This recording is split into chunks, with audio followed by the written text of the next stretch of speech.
Hello and welcome. Thank you for joining me. I'm delighted to introduce today Helen Gibson, founder of Authentic Discovery, PHA Ambassador for Mental Wellness, the motivation behind First Assist Being Well, co-coordinator of Anam Cara, my friend, beautiful woman, and a regular contributor of Wellbeing Wednesday. Hello, Helen, and welcome. Hi, Kerry. Thank you very much. Sorry about the mouthful of who I am and what I do. But that's who you are, and people should know. It is. So Helen, how did you find PHA? Can you tell us about the start? So, how did I come across? Well, Catherine, one of the co-founders, and I were both involved and one of the co-founders of the Awareness Foundation. So I met Catherine back in 2021, I think, very early in 2021. It could have been the back end of 2020. And we worked together, as I say, co-founding the Awareness Foundation.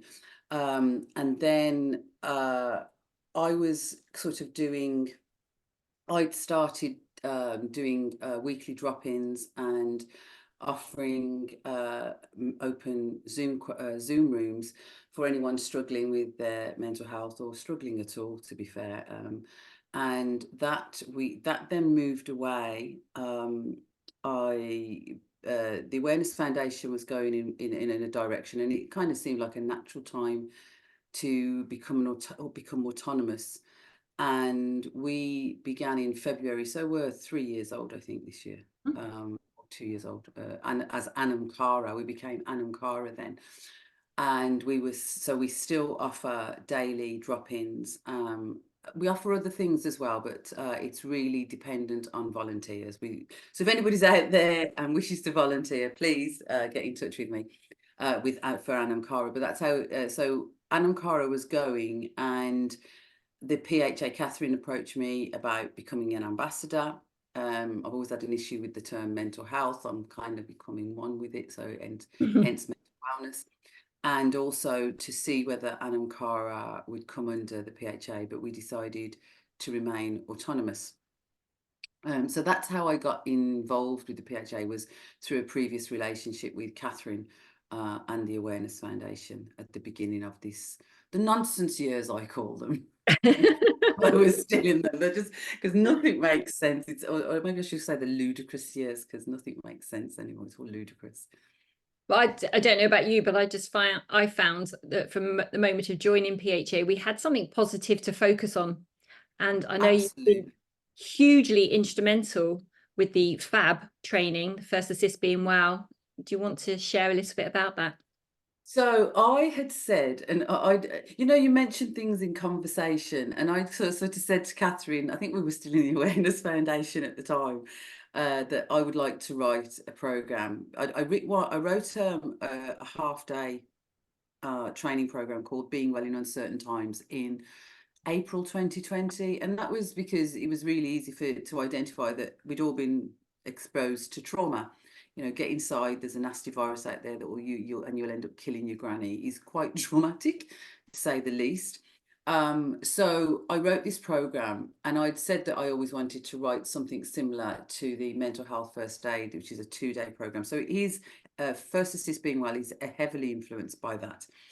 So I'd mentioned in passing that I wanted to do this, and I hadn't done it, obviously. And then on one of the early PHA calls, which were hugely attended, Catherine turned around and went, "Yes, and Helen will be." And I was like, "Holy! I actually have to do this now." I'd said I was going to, but that was the impetus and the push. That's so Catherine, isn't it? Yeah, it's so Catherine. And then I have people go, "Oh, Catherine told me we would do this," and I was like, "Don't mind Catherine." Don't mind her at all. So she kind of, I was not cornered. It was something that I wanted to do. And I wanted to do it for the PHA hubs, and it still is predominantly the focus, the motivation behind it is for the people that work in the hubs, that they feel confident to support someone that may be experiencing adverse mental health. So as I said, it was influenced. The two things that really influenced it was mental health first aid, which is copyrighted and all the rest of it. Hence the reason we had to find a title. Mhm. It's and the open Zooms that we were running on Anam Cara. And one of the things that happened when the Zooms first started, the open Zoom rooms, we literally would have people coming in sort of saying, what do you think is happening? And it is a therapeutic space, the Anam Cara spaces, but it's also a space for connection. And I think these times called for something different. Under normal circumstances, if it was a one-to-one intervention, you wouldn't answer. I wouldn't tell you what I thought was happening. It would be, well, what do you think is happening? How do you? But people were so desperate to know. The first time it happened, it was like, well, what do you? And they were like, I really want to know what someone else thinks. And people were desperate to sort of say what is going on. And I have no problem. For me, it's a tyrannical transition of power with a genocidal agenda. And so, as I said that, you'd see people just go, oh my gosh, they'd just be so relieved. So this section, the first assist being well does address what's happening in the world right now. Well, and not so much that it addresses it, it brings it into question, and it offers space. Everything about it is for you to grow in your own awareness and to question, to accept what resonates, what doesn't resonate. So I call it a mental health awareness course on speed, because it does incorporates modern culture, what's going on, what's been going on, whether you agree with it, whether you disagree with it. It's not aimed at saying that it's all. I do believe that we're in some places, but that doesn't mean that you have to believe that. Most of the people that have participated on the course so far do actually have an alternative narrative to the mainstream agenda. So some of the stuff they find challenging. In saying that, Anna de Bussier said that it's important that people know that they've been that they've been subjected to military grade psychological warfare. So for some people, that's too much. That's not, but it is in the course to question what are your thoughts around this? What do you think? So it's a mental health awareness with a difference, because it looks at modern culture, and it also brings in elements of spirituality. I've never attended I don't know how many decades I've been involved in this field, but I've never been to one that actually addressed spirituality. Jungian psychoanalysis does come close. I think that's possibly one of the closest that I would, off the top of my head, say. But we look at schizophrenia, and some of the mental health conditions. Some argue that I am dismissive, and the course is dismissive of these things being a reality, and that's not really true. In fact, it's not really true. It's not true. All of these mental health conditions do exist, but why they exist and how they exist and are they what they say they are is up for question, and it Mhm. is about encouraging people to reflect. And the other thing that the course is really seriously aimed at is we've been so disempowered in our innate ability to sit with somebody. Years ago, you may have remembered your mum would sit around the table, kitchen table, or your gran, more so your gran maybe, my mum, but because I'm an older one, so it'd be my mum. But they would sit around. I remember my mum sitting around the table with neighbours, and they'd put the world to rights there. They'd support each other. They'd do all of that, and they'd be able to listen. Whereas now we are in a space that listening to someone else, or supporting someone else, needs to be done by professionals. Children being rough on the streets and doing things on the streets, you need to report it to the police. Whereas Mm. I grew up and a neighbour could quite legitimately, literally grab me by the scruff of the neck and take me home and go, are you aware of what this one's at? And throw me in the house. So that's, it's this breakdown of community. So what First Assist does is encourages that community, encourages you to have that, to build, to reconnect with your own confidence and your own ability to sit with somebody and go, I don't know what you're going through, but I'm here for you. And also I now know, because they've done the course, they will have a resource list. They will have an idea of what things might be going on and where Mhm. to signpost somebody. It's not a therapeutic intervention, and it's not a diagnostic course at all. It's literally about bringing your awareness around some of the issues that you might face, making sure that you feel confident to sit with somebody and to acknowledge that there is something in the world that you may or may not agree with.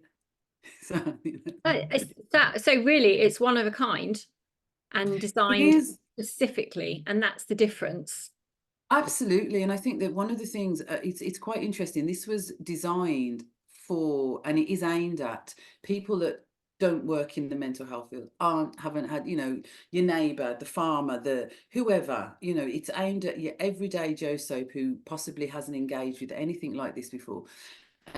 And yet, interestingly, it's the attendance has been by predominantly people that either worked in or work in the mental health and healthcare professions. So they're already aware of a lot of this, but they have come, one, to network and to get to know other people, and also to see what it is. It's a bespoke course specifically aimed at a particular, at everyone, but it has been attended by many people that work within it.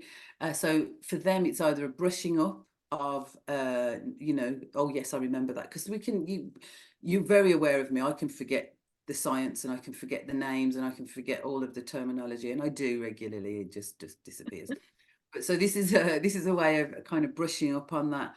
And also we have an acronym, which is Larry. So it's an easy enough kind of process to follow through for people to be able to support others, and to take, and there's an emphasis on self-care as well, and self-awareness, because ultimately that's what it's about. But as each person that does it, depending on where they are, they will build their own resources. They're encouraged to go and get to know what's around in their areas, what's online, what's in person, so that they can support anyone. And also that if they don't know, that they're confident enough to say, this is, I need to, are you okay with me getting in touch with somebody else, bringing somebody else in? And I think that this person or this technique or whatever would be beneficial to you. So yeah, it was created for the hubs, hence the reason that people that are part of the hubs have it. I mean, it's £40, and um, 25% of that goes directly to the PHA to cover the PHA endeavours, and then the rest just is to try and cover. It's a 16-hour course. It's 4 modules, so it's 2 full days.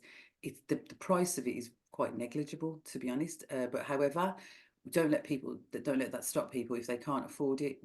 People who can't afford it, I'm very much believing the pay it forward, and even within authentic discovery, I work on the sacred economy. So if you pay what you can, and if you can't pay, when you can pay, and if you can pay it forward. Do you know what I mean? So it's very much around that. I don't, So as a money. sorry to interrupt, Helen, as to thinking as a lay person myself and not being part of a hub, but if I wanted to do the training, could I get in touch and find? Yeah, because what I say to people is, they say I'm not part of a hub, and I say, well, start a hub of one. If you're prepared to start a hub of one, then you're in the PHA, as far as I'm concerned, because the PHA isn't, the membership is quite start the hub, and you start the hub with yourself. And going back to what you were saying, it fits so perfectly with the hubs, like you say, with the awakening and the spirituality and self-care. It's so much more than just a mental health training course, isn't it? It's going to offer so much more to people. I believe so. It won't resonate with everyone, and that's fine, because you have to find what fits you, and receive things that are done in a way that you can receive them. But yeah, so far the feedback has been 95% wonderfully positive. Obviously, there's those that it hasn't resonated with, and that's fine too. And the feedback has been utilised to try and make it more 100%. Well, hopefully it's making a difference already. Well, that's the lovely Will thing. be. We've had people come and do it, and they've literally I've had feedback going, I used it even between the weeks, like if we're doing it over 4 separate modules over 2 weeks, because I usually run 2 modules one week and 2 modules the next week, and people can have sort of get in touch, and we can do it bespoke. It doesn't have to be just those times. But people go, I used Larry last night. They've actually used they've used the process, and it's worked wonderfully for them. So that's really good. And we have trainers as well, a group of people were involved in the beta testing of it, and then they went on to train to deliver it. And so we have trainers around the UK that can deliver this training in person or online. That's amazing. Well done you and everybody involved in that. That's phenomenal. I'd just like to ask you as well, because it was way back, and you wouldn't have known me, but I knew of you with the Awareness Foundation, and then coming on board with the MHS, which ultimately came PHA. And I saw what you were doing with Anam Cara, and I actually dropped in one day just to see what was going on. And I had this idea. Yeah, you weren't there. It was somebody else that was volunteering. And I had this idea that maybe we could offer something within the PHA on a physical side. As you know, I'm a fitness instructor by trade. And I thought, oh, how great if we could have a drop in every day. And I reached out to you and said, Helen, I've got this idea. And it evolved, cutting a long story short, into Wellbeing Wednesday. Every Wednesday, I know we get together, 7:30 in the morning. I And never knew that you dropped into Anam Cara and that you were aware. I never knew that at all. So that's good. yeah. Well, now you know it is out there and people are aware, and that's what you've always said to me, is people are aware of it. They might not necessarily turn up each day or each week, but they know it's Yeah. there. It's one of the things that I used to manage a residential house for a military charity that gave accommodation and support to the families of injured service personnel. And one of the things that I really noticed was that people were so focused on going to see their loved one in hospital, who was obviously, you're talking double, triple amputees and all sorts of horrendous war injuries. And the families would just be so focused on giving that they never ever replenish their own cup. And I know that you can't give from an empty cup. So I devised this, we used to call it the calendar of events, and we had people that come and we had homeopaths and masseuses and hairdressers and reflexologists and cooks and chefs, and we had lots of people that would come in and practical support as well, how to deal with the government and the NHS and different things. But they would come in on set days to offer this space. And sometimes the amount of families and people that literally came and said, I'm not coming, but it's just I know it's there. And for them, knowing it's there, and that has been an anchor for me with Anam Cara and with most of the things that I do.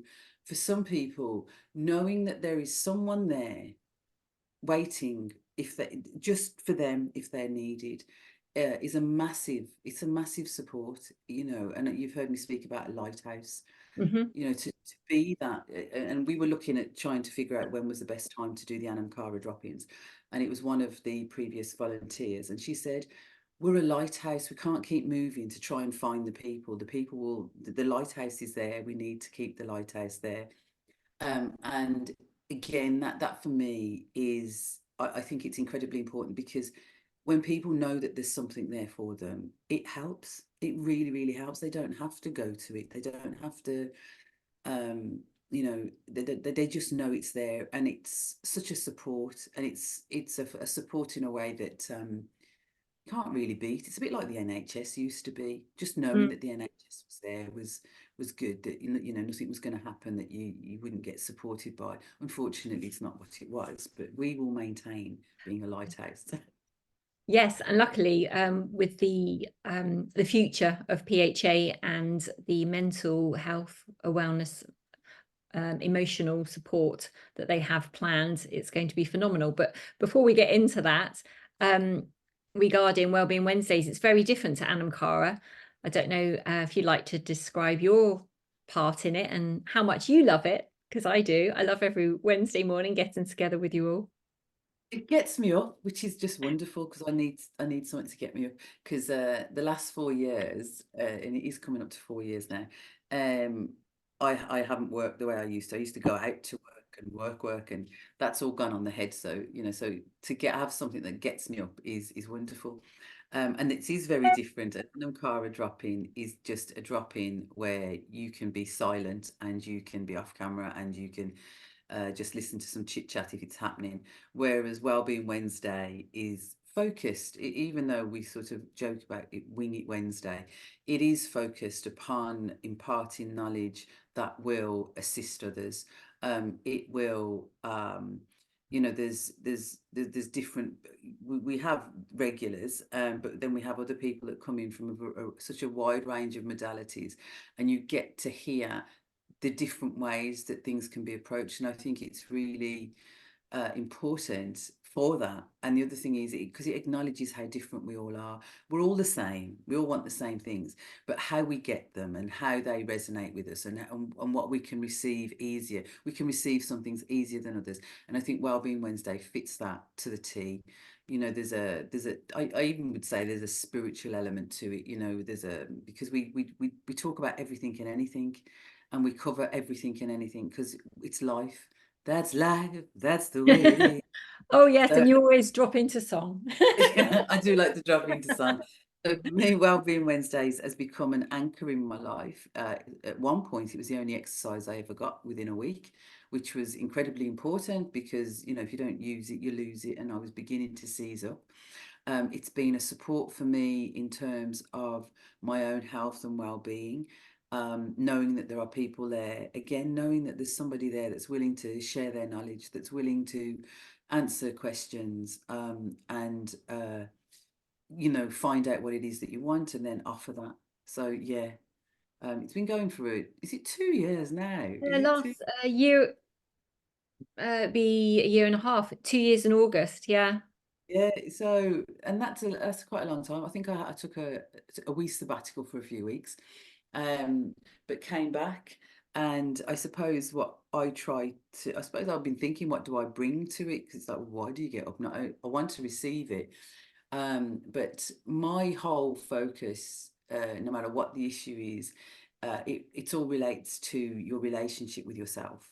And that very much, and I think your mental well-being, everything about, you know, it relates to your relationship with yourself. Your past hurts and traumas impact upon who you are, so you come from that space. So most of the things that I would offer and do, although I kind of have knowledge about lots of things, I've realised, is about your relationship with yourself and making that as harmonious as possible. And then once your relationship with yourself is harmonious, there's less chance of other ailments getting in the way, if that makes sense. We learn every Wednesday, don't we? There's something I learn every time I turn up. But then, Yeah. you know, you are all powerhouses of knowledge, and I think I'm sure people must be, you know, just blown away by the information they can receive for free. And Yeah. and also the beauty is that it's all recorded, so you can look back. And over the past, we've had different techniques, EFT, you've done breath work, we've had yoga, Qigong, I've done a little bit of exercise, June with cross. Chinese traditional medicine, Exactly. Touch, homeopathy. yeah, touch for health. Yeah, there's There has loads in there. Yeah, There's there has loads. been so much. Had nutritionists, we've had herbalists, I think we've had there's just so many. There's oral health people, there's just been masses of people. And Yeah. we will continue to grow. Yes. And so, Helen, that brings me on to your future with PHA and also outside of PHA, but I know there's good things, big things happening. So in terms of PHA, obviously trying to roll First Assist Being Well out to as many people as possible. Then there is the mental health hotline. There is the youth mental health hubs, youth hubs that will obviously look at mental health. There's collaborations between other organisations within mental health, and sort of getting to know what's out there and promoting other people as well as what the PHA does. Looking at, I know, well, I suppose I'm just going into the back of my own mind now. I know that with the People's Care Alliance, I'm eager to, I'm going to connect with someone, it has been spoken about already, but offering support to the carers. So Anam Cara actually offer peer supervision, because an awful lot of us weren't able to avail of our normal working supports, because, well, my supervisor just told me to do as I'm told. Oh, that's really So helpful. that didn't go down too well. You know, No. you got to told. So, and if you think that most of the people that I'm now in contact with all believe in an alternative narrative to the mainstream, and most of us, and this is one of the things that's covered in FAB, is the fact that we all fall under, you know, they've changed the DSM so much that we all now legitimately have a mental health issue, that they can do what, you know, whatever it is they have planned for that. So I forgot why I was saying that, but it's about the future. So yeah, so Anam Cara offered peer supervision, and that was set up for those working with people that needed an alternative space that allowed for an alternative narrative, and talking about.